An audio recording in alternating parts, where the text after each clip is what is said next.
Next, we pour in the cooked seafoods into the pan with cojol sauce.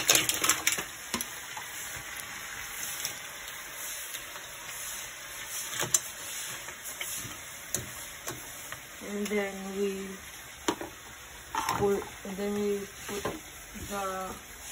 put half of the corn into the pan. And half of the potatoes.